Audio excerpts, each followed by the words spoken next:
لبیک کی صدا ہے، جو لبیک کی گونج ہے، اس کا لطف ہی اور ہے کہ بندہ اپنے رب کی بارگاہ میں کہہ رہا ہے مولا میں حاضر ہوں، پروردگار میں حاضر، میں گناہگار، تو نے بلایا پھر بھی میں حاضر، اے اللہ تیری رحمت کی وجہ سے حاضر۔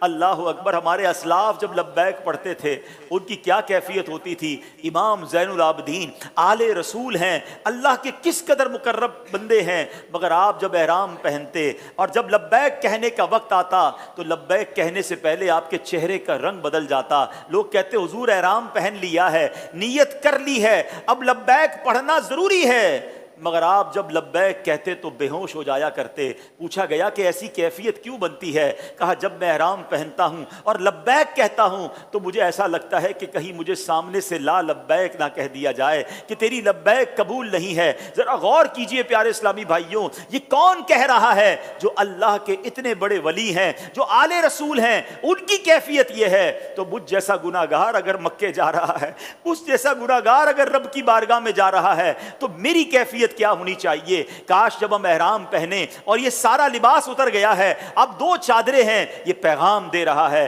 کہ آج گھر بار کو چھوڑ کر یہ احرام پہن کر تم جا رہے ہو، ایک وقت آئے گا یہی گھر بار چھوڑ کر کفن پہن کر تم نے اللہ کی بارگاہ میں جانا ہے۔ آج کعبے کے دیدار کو جا رہے ہو، کل اللہ کی بارگاہ میں پیش ہونا ہے۔ یہ سفر حج بڑے پیغام دیتا ہے پیارے اسلامی بھائیوں، اس سے میسجز لینے ہیں، یہ آخرت کے سفر کی بھی یاد دلاتا ہے۔ اللہ اکبر۔ جب منا عرفات کے خیموں میں اور مزدلفہ میں کھلے آسمان تلے سوتے ہیں تو ہمیں یاد کرنا چاہیے، یہ پیغام لینا چاہیے کہ آج جس طرح ہم خیموں میں رہ رہے ہیں، جس طرح آج ہم رات کو زمین پر سو رہے ہیں، ایسے ہزاروں لاکھوں بلکہ کروڑوں لوگ ہیں اس دنیا میں جو خیموں میں رہتے ہیں یا زمین پر سوتے ہیں، ان کے پاس کھانے پینے کو بھی کمی ہوتی ہے۔ ہمیں یہ سفر غریبوں کا بھی احساس دلاتا ہے۔ عرفات کے میدان میں جب ایک ہی لباس پہنے، ایک ہی صدا بلند کرتے ہوئے دنیا بھر کے حاجی جمع ہوتے ہیں تو میدان عرفات مجھے اور آپ کو حشر کے میدان کی یاد دلاتا ہے کہ جب ساری دنیا میدان محشر میں